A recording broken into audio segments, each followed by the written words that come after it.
Sometimes it's just easier to make a video instead of to try to write a description on an item you have for sale. This Pioneer SX-1250 is one I've had for many years, and I went ahead and during the pandemic restored it. I restored it thinking that I would keep it. Well, it's become obvious that I just have too much audio gear and I need to let some things go. And I really don't have a place to put this or a good place to enjoy it. So I've listed it for sale at a price that I think makes it acceptable for me to sell.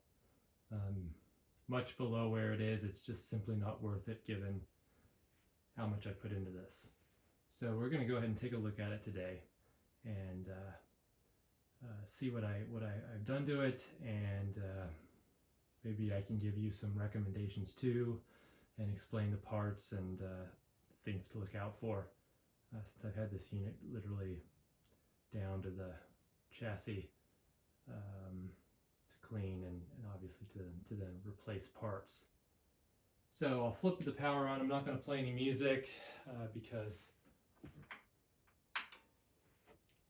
I don't want to get a copyright claim. But the unit is fine. Had been actually a month or so before I actually turned it on just now. So glad it didn't blow up, but yeah, it's solid and I'm confident in it, which is why I did the work the way I did. So we'll take a look at the rest of the video will be from above, and we'll be looking down inside of the unit. Obviously, faceplate looks pretty clean. Knobs were taken off, and glass was cleaned, and it was fairly straightforward on that. The lettering is etched into these SX-1250 faceplates. You may be able to pick it up given the reflection of the light. So no worries in terms of removing lettering on these, but obviously still want to be careful not to use any kind of very harsh chemicals that could remove the anodizing from the faceplate. All right, we're looking down on the unit here. I'll remove the metal cover, and as you can see, if you're familiar with these units at least, the 4 CAN capacitors have been replaced, and I use the EPCOS TDK units, and they have the best specs. They're made in Hungary, and I believe it was around $200 to $300 for those 4. Now the prices are fluctuating, likely of going up, and I did spend around 6 months kind of on and off on this unit working on it. So they're the best of the best. I think they were actually the most expensive. They're upgraded, but I didn't go crazy with the capacitance, as that's kind of hard on the power supply.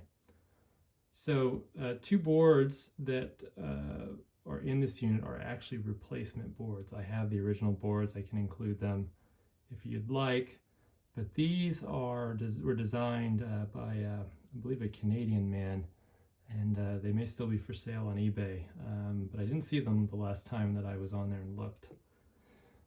He designed these boards and sold them.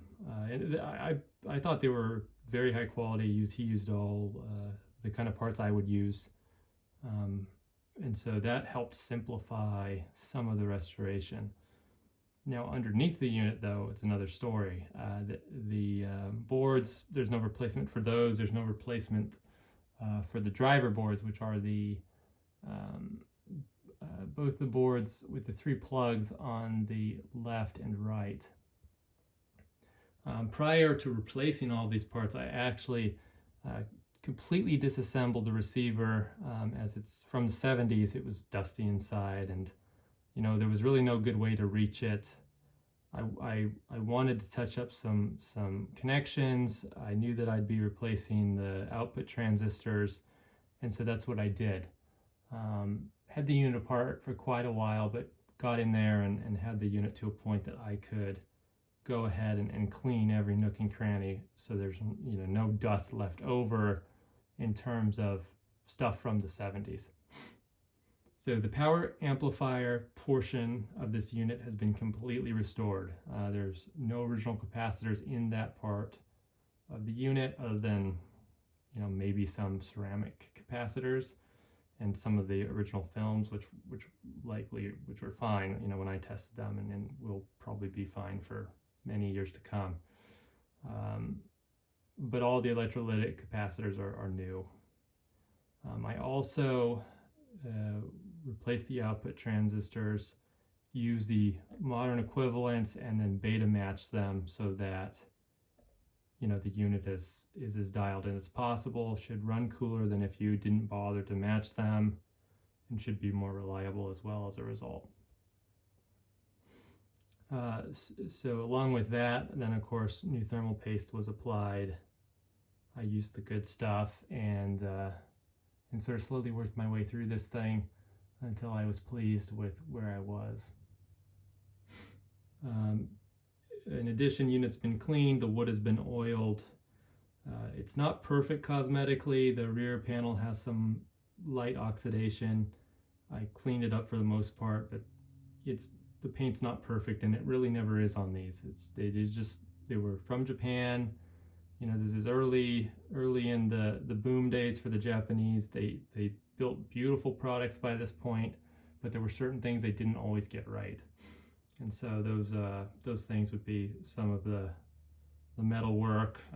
There were some rust issues with many different products from Japan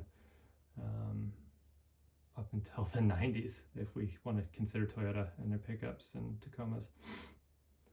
And the electronics industry was no different. All of the protection circuitry underneath parts have been replaced. I replaced the antenna mount, the holder. These are often broken and cracked. And I touched up numerous soldering points on this unit. I also set the bias per the instructions, per the service manual. And all of the switches and knobs, controls, etc., potentiometers have all been cleaned. This unit should last quite a long time and give you many years of service. I have dozens of hours into this thing and hundreds upon hundreds of dollars in parts. I would estimate probably $600. So if you look at the prices that these sell for and you look at mine, I think it's a compelling value at the current price. Plus, you don't have to do the work. I already did it. These units, I don't know how much power this unit currently puts out with the new devices, output devices. I imagine it will more than meet spec, but that's not really my thing. I kind of listen to music more on the quiet side. The FM and preamp sections of this unit are mostly original. I kind of drew the line at the amp and sort of stopped there. There are a lot of parts to replace, but if you're starting fresh on this unit and you want to kind of finish the whole thing up, then you're 80% of the way there. It's just I got to the point I had this thing apart for so many months that I put it back together, and I used it, and I hadn't had any issues. I imagine you would get a boost in performance, but FM works, AM works, and it sounds wonderful. It's a great sounding receiver. The sound is impressive, and I was happy with the end result. It's such a big unit that I just don't have a place to put it, and so I will move it on to the next person if I can, if it makes sense to do that. Otherwise, circumstances can always change, and maybe I'll end up keeping it, but it's just sort of dependent on buyers and if somebody wants to pay the price. In terms of shipping, I'll pack this correctly. There won't be any issues. I have experience with receivers this size.